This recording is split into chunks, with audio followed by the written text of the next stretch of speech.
Alrighty, so we have us a custom open curved step that we got to go ahead and get some carpet on. So in this video, I'm going to walk you through exactly how to make that happen. So check this out. We got some padding set just on the top of the stair. No need to wrap that over the edge because we need all that exposed wood to go ahead and secure this carpet to. So we got a big old chop here that's a couple inches hefty all around. We're going to go ahead and start by stapling it up under the nose. And the stapler we're using is the Roberts Electric tackler. Now, being real, it's kind of a garbage tacker, but super affordable. It does get the job done. You can get them for under $100 at most of the big box joints, and of course our best friend Amazon.com that gets everything to our doorstep in a prompt manner. We're also using a utility blade and just lobbing that off to a nice manageable size. Now that we've secured the front of it, let me go ahead and bring the kicker into place. We're going to give that a little tappity tap and just staple the stuff out of it to make sure it doesn't go anywhere. So just going to work our way across every foot or so, give it a good stretch, hold it into place, shoot it down with a million staples, and pray you're not the person that has to pull that stair back off because you overloaded it with staples. Next, we're going to go ahead and lob that edge right off there. Always be ready to swap out your blades because they get chewed up super fast. So as soon as they dull out, throw a new one in there. Don't try and keep using a dull blade. You'll just shred the carpet, create a mess, and make your life miserable. We can't have that. Let me get you an angle of the side here. This is where the real action begins. So we're going to go ahead and get this nice and manageable. Too much excess is just going to get in the way and make us crazy. So we cut that down. We got a couple inches going up each wall. I'm going to throw a little corner cut on over here to make everything fall into place. Corner cut, you're basically just lobbing a square off of the corner so it drops down. Look at that. Oh, that's so nice. Now, we got to go ahead and get our kicker again. We're going to stretch up to the corner. Then we're going to go ahead and staple it down like we've been doing. And then, once we know we're secured, we're going to go ahead and start wrapping around the edge there and get ready for the full wrap on the front. So everything's secured there. We're good. Let's go ahead and get down to business here. So we're going to trim that off. This is where we start doling blades out for real too. Take your time, trim away. And this is where we get the reminder that we need to keep changing those blades because when it takes you too many swipes to get that cut done, you got to swap that out. But we're going to keep on muscling through it. We're going to lob that off. See that?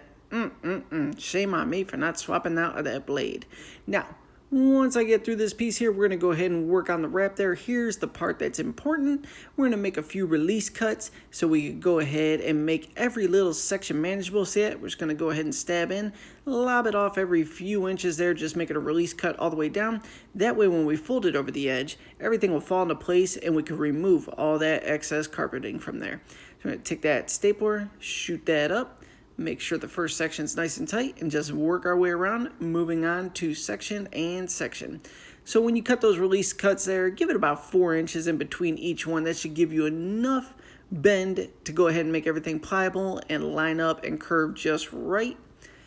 And make sure you got plenty of staples in that gun too because you are going to use them on this part. So we're going to keep working our way across. Let me get you a better angle here, see what we can get. Alrighty. Go ahead and wrap this last little bit right here. Keep some good pressure on it. Make sure it's nice and tight. You don't want to create any bubbles on the landing there. And once we're done securing that in place, we got to get a blade in there, lob all that off. Then we're going to cut the piece for the face. I'll show you how to measure that and everything. Just stay with me here. So we're going to go ahead and start working our way around. Yeah, it's time to go, bro. That blade was actually falling out. We had to use so much pressure on that deal there. Working it off. Just work our way around and almost to the finish line here. Adding a little bit of pressure with my hand while I'm cutting to make sure everything comes off okay. Now we got to take the time to go ahead and swap out that blade because we have pushed that one to the absolute limit. Thankfully, they got a quick switch option on these little knives. So I'll flop a new blade in there, finish cutting that off.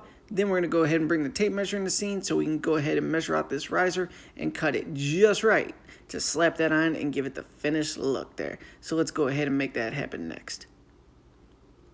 Alrighty. So we got our tape measure. You want to measure from the nosing to the floor there. And that was 6 1/4 inches. Now we got to go ahead and wrap all the way around. I can't remember the exact measurement. We just go call it 5 feet. How's that? Everybody go with 5 feet? Good. So we're going to go ahead and cut a strip 6 1/4 inches by 5 feet. And then we're going to go ahead and staple the stuff out of that there. So disappeared out of the scene. Totally cut that for you.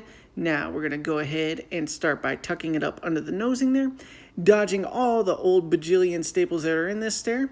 That's all right. You don't have to pull every staple out. You just got to get any chunks of carpet and pad out of those staples because they will cause a bump in the step.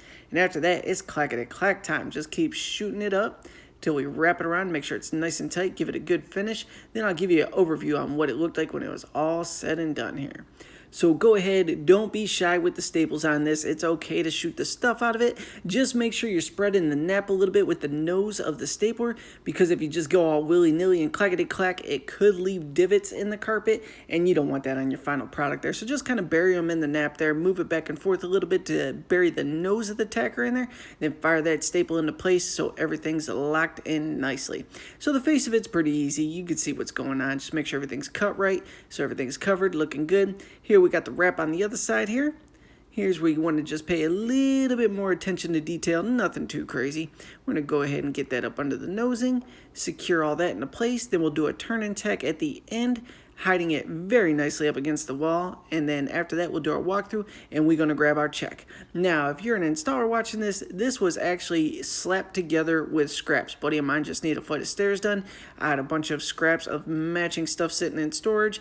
$225, quick hour. Man, it probably took me about an hour and a half to do these stairs in all reality, plus a 30-minute drive time each way. So collectively, this job took me 2.5 hours. Not an exact home run, but some fast cash on a Sunday morning and ready to enjoy the rest of the day. And that's what the final product looks like there.